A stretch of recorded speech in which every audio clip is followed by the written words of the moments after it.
Sanibonani. Hey, kade ngifelwe izinsiza, ngifelwe amakhamera. Ngibuyile ke bafowethu. Ngibuya kabi kodwa, ngibuya kabi. Ngiyalwa. Ake silwe kanzuma, ake silwe. Ngicela ke nje ngaphambi kokuthi ngize ngikhulume, chafaza ibutton lapho. Subscribe, ulike, ucommente. Ngiyabonga. Ngiyabona niyakhula kancane. Ngiyabonga kanza kwethu. Thinta omunye wavumela umona udlale ngawe. Thinta abantu, batshele, share nabantu, banikeze lento. Bayayidinga. Iyabaphilisa, nawe izokuphilisa. Namhlanje sizokhuluma ngemark of a beast. Yabona manje ngikhuluma isikisi esikhulu. Mark of a beast. Yabona masikhuluma ngemark of a beast, sikhuluma ngento uphawu onalo olungeluhle kahle. Ibeast sikhuluma ngesilwakazana noma ngento ethusayo. Yinto enjani ke ethusayo? Akudingi ukuthi izivele njengebhubesi, izivele njengesibhoko, izivele cha. Mark of a beast. Abanye benu siyafisa ukubasiza. Siyafisa ukubabona besebenza, kodwa inkinga sihlushwa ukuthi siyabathanda. Angazi noma uzo-understand le ndaba. Abanye benu siyafisa ukubabona besebenza, siyafisa ukubabona benemali, kodwa inkinga sihlushwa ukuthi siyabathanda. Abanye benu uNkulunkulu unibekele likhulu, kodwa inkinga uhlushwa ukuthi uyanithanda. Abanye benu amadlozi enu anibekele likhulu, kodwa ahlushwa ukuthi ayanithanda. Uyabona manje angazi ukuthi uzoyiqaqa kanjani vusi lento siyiqalile. Ngicela ukuthi nginisize la. Ake siqale la sithi uyitakisha kancane, siyisuse manje siyindlala. Ilapha ke lento. Abanye benu ayavela amathuba emisebenzi, sisebenza bethi akekho umuntu omaziyo, uthi cha noma ekhona, noma bethi akekho umuntu omaziyo, ubiza omunye, hayi lo osondelene naye kakhulu. Indaba uyamthanda. Angithi uma sesisebenza uzophatha le mali bese sisuka eyongena endaweni nawe ongalibhadi kuyo, bese beyamgwaza efe, noma bese beyamdubula efe, noma aphuze adakwe azalala endleleni abulawa amakhaza. Ingakho ngithi abanye benu siyafisa ukubabona benemali, inkinga ukuthi sihlushwa ukuthi siyabathanda. Uthando lethu luyasivimba ukuthi sibasize beyithole le mali, ngoba siyazi ukuthi uma bayithola into yokuqala bazoyikhumbula iBogle store. Abanye benu siyafisa ukuba nabo la esikhona, sizohlala nabo la eGoli, sibafukamele beze bethola amathuba nabo. Inkinga into ehluphayo ukuthi siyazi ukuthi sothi sabafukamele bese bebona amathuba amabi. Akuve kuhlungu ukuthatha umuntu ekhaya umbuyisela azohlala la, ngelinye ilanga umbone seqwayize emgaqweni. Kube ukuthi ekhaya lokhu wagcina esuka nawe, wena uzomletha la uthi uzomfunisa umsebenzi. Ngoba abanye benu bajahile empilweni. Ezinye indlela ezimfishane azimfishane zinde. Ngisho kanjani lento ngoba indlela emfishane kumele ibe mfishane. Ezinye indlela ezibukeka zimfishane ayimfishane zinde. Kanjani na? Vusi chaza phela ukuthi usho kanjani lento. Ngisho ngoba uma uthatha indlela emfishane kuvamisa ukungalungi, bese uyabuya uzothatha le ende okumele ngabe vele kade uyithathile eqaleni. Angazi noma niyayithola le ndaba engishoyo. Kwesinye isikhathi lokho kubukeka kukuhle emehlweni akukho kuhle. Abanye benu bangama girlfriend for 30 years ingoba siyabathanda, asifisi ukubabona bephoxeka emndenini yasekhaya mangabe sebengomakoti.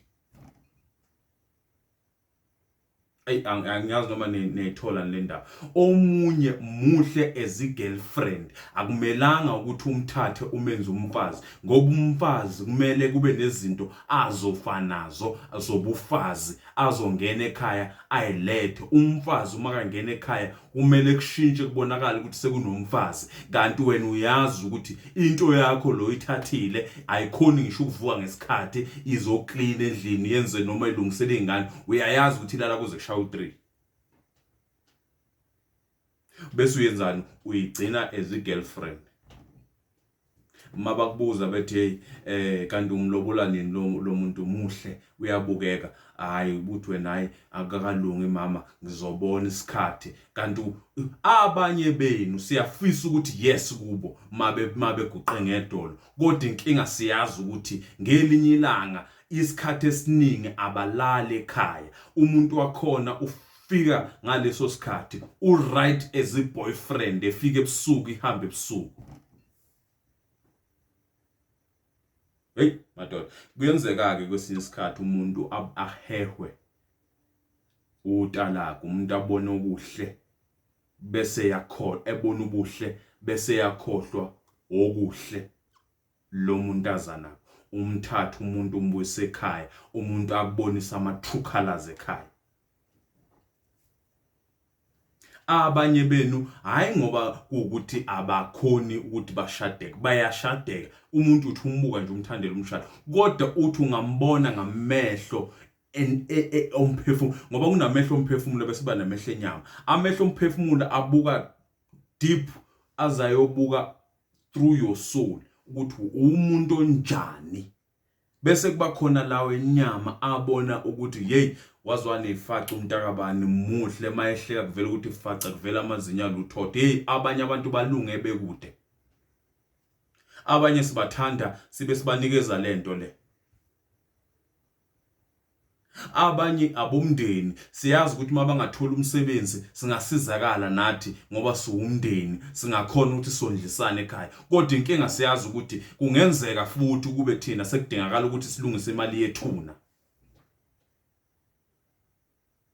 Ingakho ke ngithi basopa imark of a beast.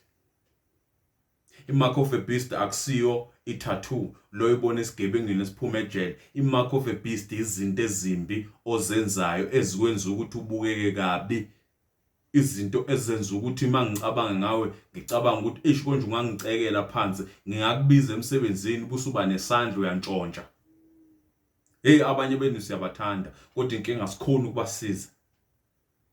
Abanye benu uNkulunkulu babekele likhulu kodwa inkinga akakhona ukubavezela ababekele khona, ngoba uma engabavezela kuyobe kukuperisha kwabo emhlabeni, kuyobe kukuphela kwabo.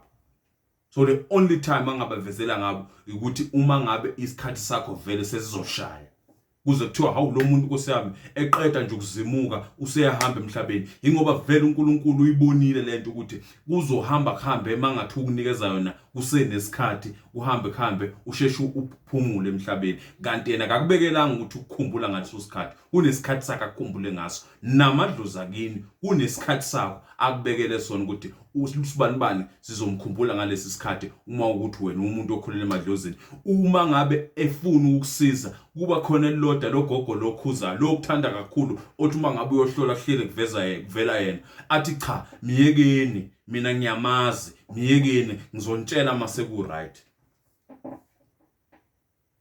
Une mark of a beast awusizeki, wesilwane awusizeki. Iyodwa indlela yokusiza isilwane ukuthi usivalele esiqiwini, ufake ugesi, ufake ingcingo ezihlabayo, ngoba uyasazi noma ungasithanda kangakanani siyawuhamba sekujikele sekulume. Sonke siyalithanda ukubona sihlobe ngelokhuzana yengwe, kodwa akekho ufuna ukuyibulala. I-right uthando lethu lulapha, ilapha. So ilinda izifele kuze sizokhona ukukhipha isikhumba, sigqoke lesi sikhumba leso. Akekho ufuna ukuqondana naye, ayibheke ngqo emehlweni, ayibulale ukuze azothola lesi sikhumba lesi. Uthando kodwa kumele libe ne distance, ngoba kukhona ongasuka limali.